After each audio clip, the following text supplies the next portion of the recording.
Welcome to iDream media. So పెద్దలందరూ ఏంటంటే బ్రహ్మ ముహూర్తం, బ్రాహ్మీ ముహూర్తం. ఈ ముహూర్తంలో నిద్ర లేచి కొన్ని విధి విధానాలు పాటించడం వల్ల మనం చాలా ఆరోగ్యంగా ఉంటాము. అంతేకాదు అష్టైశ్వర్యాలు కూడా వస్తాయని. అసలు ఏంటి బ్రహ్మ ముహూర్తం అంటే ఏంటి? మరి అప్పుడు నిద్ర లేచి ఏం చేయాలి? ఎటువంటి కార్యాలు నిర్వహిస్తే కనుక మనకు ఆరోగ్యం అనేది వస్తుంది? సో దీని గురించిన పూర్తి వివరాలు తెలుసుకుందాం. మనతో పాటు ఉన్నారు ప్రముఖ vegetable therapist and sun spiritual society founder Vikramaditya Guruji గారు. గురూజీ నమస్తే అండి. సూర్యోస్మితలి. ఉదయాన్నే నిద్ర లేవాలి, నిద్ర లేస్తే మనకు ఆరోగ్యం బాగుంటుంది ఇలా చెప్తూ ఉంటారు. అంటే ఇంకా చెప్తారేంటంటే మీలాంటి పెద్దలు బ్రాహ్మీ ముహూర్తంలో నిద్ర లేవాలి, కొన్ని రకాల విధి విధానాలు పాటించాలి, పాటిస్తే కనుక అష్టైశ్వర్యాలు ఆయుర ఆరోగ్యాలు వస్తాయని. అంటే ఏంటి గురువుగారు, అసలు బ్రాహ్మీ ముహూర్తం అంటే ఎన్ని గంటలకి మనం చెప్తాము? 3 to 4:30 బ్రాహ్మీ ముహూర్తం అంటారు. 3 to 4:30 అంటే ఆ 90 minutes చాలా ఎక్స్ట్రాడినరీ టైం అన్నమాట. దాని తర్వాత ఉషోదయం, దాని తర్వాత సూర్యోదయం. అంటే 3 to 4:30 బ్రహ్మ ముహూర్తం, 4:30 to 5:30 ఉషోదయం, 5:30 to 6:30 సూర్యోదయం. అంటే ఎప్పుడూ కూడా అంటే మన కాలమాన పరిస్థితులు మారుతూ ఉంటాయి. ఇది మార్గశీర్ష మాసం, ధనుర్మాసం అంటాం.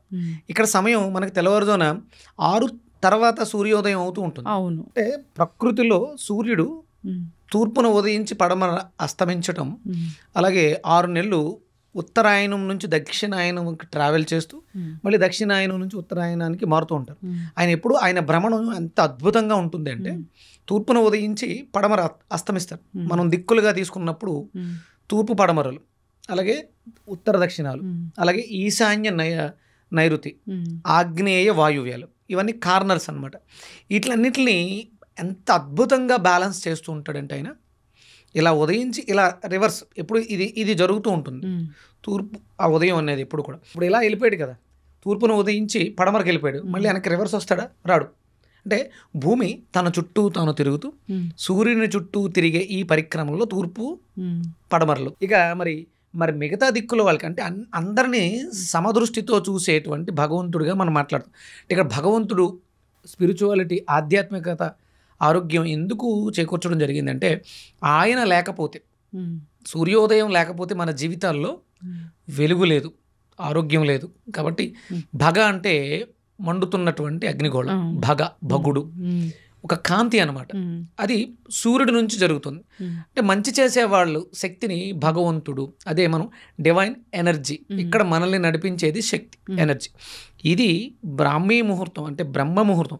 బ్రాహ్మి అంటే సరస్వతి, బ్రహ్మ అంటే సృష్టికర్త. ఈ బ్రాహ్మీ ముహూర్తంలో మన శరీరంలో కణజాల నిర్మాణం జరుగుతూ ఉంటుంది. అంటే శరీరంలో సిస్టమ్స్ అన్నీ కూడా ఈ సిస్టమ్ మీద ఆధారపడి ఉంటాయి. మన శరీరంలో సెల్స్ అన్నీ కూడా 3 to 4:30 రెస్పిరేటరీ అంటే బ్రీతింగ్ ఎక్సర్సైజ్ చేయడం ద్వారా ఎలిమినేషన్ బాగుంటుంది. ఈ ప్రభావం వెళ్ళి లార్జ్ ఇంటెస్టైన్స్ మీద పడుతుంది. ఎవరైతే 3 to 4:30 మధ్యలో విధిగా లేచి ప్రాణాయామం చేస్తారో వాళ్ళ శరీరంలో వ్యర్థ విసర్జన అద్భుతంగా ఉంటుంది. మనం గాలి పీల్చడం ద్వారా వ్యర్థాలు పీలుస్తుంటాం, మంచినీళ్ళు తాగడం ద్వారా వ్యర్థాలు వస్తాయి, మనం తినే పదార్థాల ద్వారా కూడా వ్యర్థం వస్తుంది. ఇది కాకుండా మనం చాలా వింటాం, చాలా చూస్తాం. ఈ వ్యర్థాలన్నీ కూడా ఎలిమినేట్ అయ్యే అద్భుతమైనటువంటి సమయం 3 to 4:30. ఓకే. మనకి కళలు కూడా ఇంచుమించు ఆ సమయంలోనే వస్తాయి. అంటే భౌతిక దేహాన్ని విడిచిపెట్టి లోపల ఉన్నటువంటి ఎనర్జీ శరీరం, శక్తి శరీరం, ఆత్మ ఒక ట్రావెలింగ్లో ఉంటుంది. ఇది సుసుప్తావస్థలోకి వెళుతుంది అనమాట.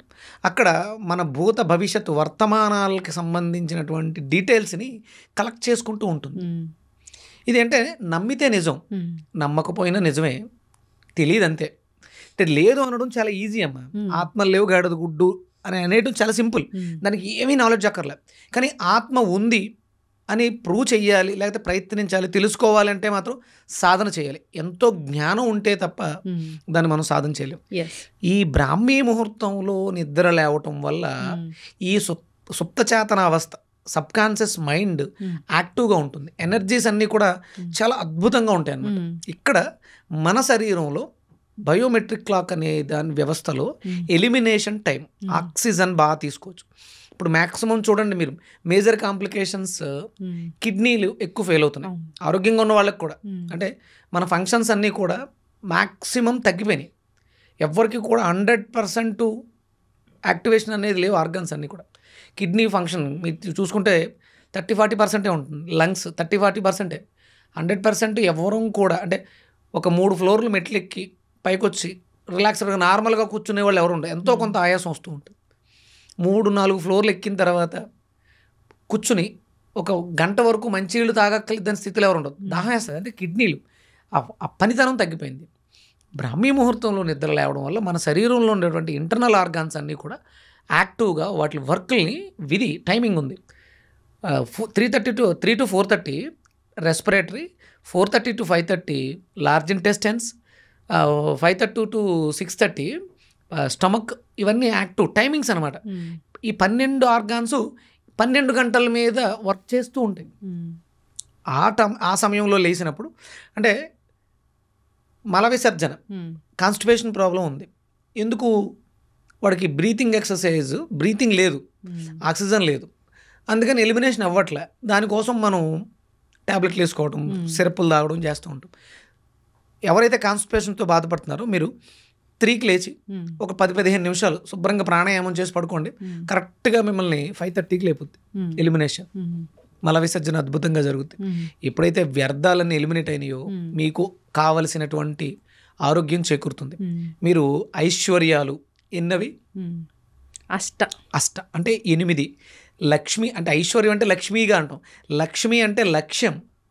ఆవిడకంటూ ఒక ఫిజికల్ ఫామ్ మనం ఇచ్చాం. ఆవిడ తామర పువ్వులో కూర్చుంటుంది, బిందుతో డబ్బులు పట్టుకుంటుంది, చేతిలో తామర పువ్వులు ఉంటాయి, ఆ పక్కన ఏనుగు ఉంటుంది, 2 ఏనుగులు ఉంటాయి. ఇవన్నీ మనం ఇచ్చుకున్నాం.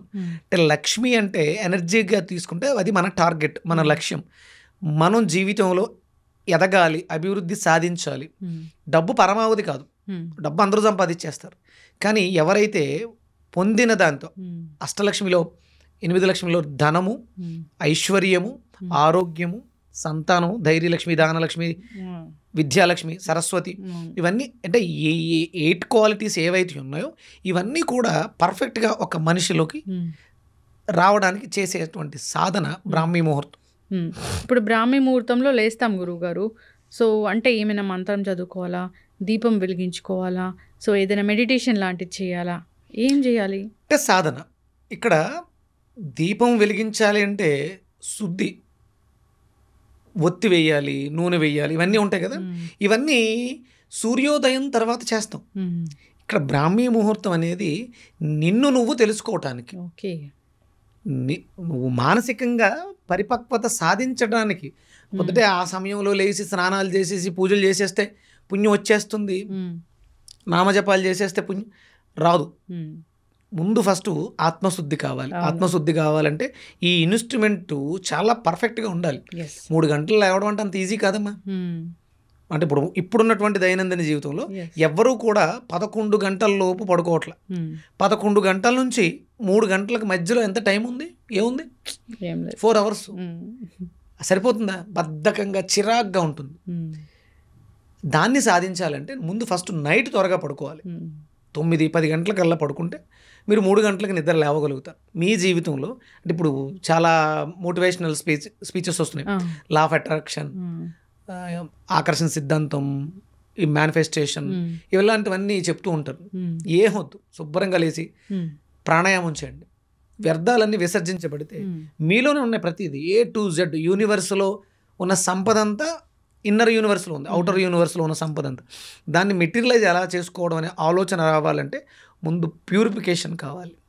ప్రాణాయామం చేయండి 10-15 నిమిషాలు.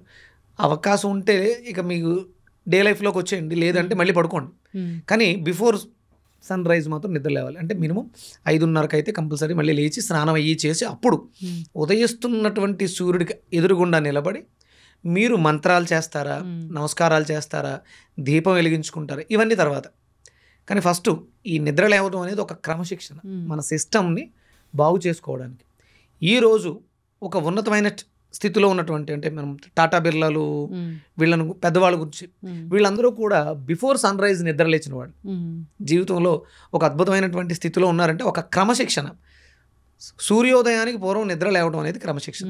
మనకి లక్ష్యాలు, కోరికలు ఎక్కువ ఉన్నాయి, సమయం తక్కువగా ఉంది. అప్పుడు మనం బ్రాహ్మీ ముహూర్తాన్ని, బ్రహ్మ ముహూర్తాన్ని ఉపయోగించుకుంటాం. సృష్టి చెయ్యాలి, అద్భుతంగా ఇంకా ఏదో సాధించాలి అన్నప్పుడు కంపల్సరీ మనం టార్గెట్ 3 to 4:30 ఈ సమయంలో మీరు చేసే ప్రతి పని మిమ్మల్ని విజయాన్ని సాధించడానికి సపోర్ట్ చేస్తుంది. ఎస్, ఖచ్చితంగా గురూజీ చాలా చక్కగా చెప్పారండి. అసలు ఏంటి బ్రహ్మ ముహూర్తం, బ్రాహ్మీ ముహూర్తం, ఎందుకు ఉదయాన్నే నిద్ర లేవాలి, మనం ఈ పాటించవలసిన విధి విధానాలు ఏంటి, అప్పుడు లేస్తే మనం అన్ని పనుల్లో ఎలా మనం సక్సెస్ సాధిస్తాం అనేది చాలా చక్కగా చెప్పారు. అడిగారు కాబట్టి ఒక ఆబ్జెక్ట్ కావాలి, మన దృష్టి కేంద్రీకరించాలంటే ఏదో ఒక ఆబ్జెక్ట్ లేకపోతే కష్టం. ఇక్కడ ఒక మంత్రానికి కూడా తీసుకోవచ్చు అనుసంధానంగా. అది మనం మెడిటేషన్కి, ధ్యానానికి ప్రతిబంధకం కాకూడదు. ఓం నమో నారాయణాయ, ఓం నమో నారాయణాయ అంటే మళ్ళీ డిస్ట్రాక్ట్ అవుతాం. అందుకని అది మననం జరుగుతూ ఉండాలి, మనస్సుని కేంద్రీకరిస్తుంది. అందుకని అద్భుతమైనటువంటి మంత్రం ఓం మణి పద్మాయ నమః. నమః పెడితేనేమో జపం అవుతుంది, దానికి ఓం మణి పద్మేహం, ఓం మణి పద్మేహం, ఓం మణి పద్మేహం అంటే నాభి, మన కేంద్ర బిందువు, అది దాన్ని అవేకం చేస్తుంది. ఇది మనసులో హమ్ చేసుకుంటూ, లేదంటే చిన్న ప్లే ఏదైనా పెట్టుకుని వింటూ శ్వాస, ఉచ్ఛ్వాస నిశ్వాసాలను గమనించండి. అంటే దృష్టిని కేంద్రీకరించడం కాదు, సాధన చేయటం. ఇన్హేల్, ఎక్సేల్ 10-15 నిమిషాల పాటు నిర్విరామంగా 2 రంధ్రాలతోటి వీలైతే శ్వాసను తీసుకుని విడిచిపెట్టడం, లేదంటే ఎడా పింగళ నాడులతో అనుసంధానం చేయడం. మీకు ఏది కుదిరితే అది ఇన్హేల్ చేసి, హోల్డ్ చేసి, ఎక్సేల్ చేయడం. ఇవి రెగ్యులర్గా సాధన చేస్తే మీకు అవసరం ఏంటి, ఈ పర్పస్ ఏంటి లైఫ్కి, ఇవన్నీ కూడా ఆ భగవంతుడి యొక్క స్పృహలోంచి బయటకు వస్తాయి. అంటే నేను చెప్పింది చెయ్యాలి కాదు, నేను చెప్పింది ఎంతవరకు కరెక్ట్ అనేది మీకు అర్థమవుతుంది. మీరు చెయ్యాలా చేయకూడదా అనేది మీకు అర్థమవుతుంది, జ్ఞానం వస్తుంది. ఖచ్చితంగా గురువుగారు చాలా చక్కగా చెప్పారండి. పెద్దల మాట చద్దన్న మూట అంటారు. పెద్దలు ఏదైనా చెప్తే అది ఖచ్చితంగా పాటించాల్సిందే. అప్పట్లో సైంటిఫిక్ రీజన్స్ అది ఇది కాదు, వాళ్ళు చెప్పారు అంటే వాళ్ళు దాన్ని ఎక్స్పీరియన్స్ చేసి చెప్తారు. చక్కటి ఇన్ఫర్మేషన్ గురువుగారు, అందరూ పాటించాలని కోరుకుందాం. ధన్యవాదాలు.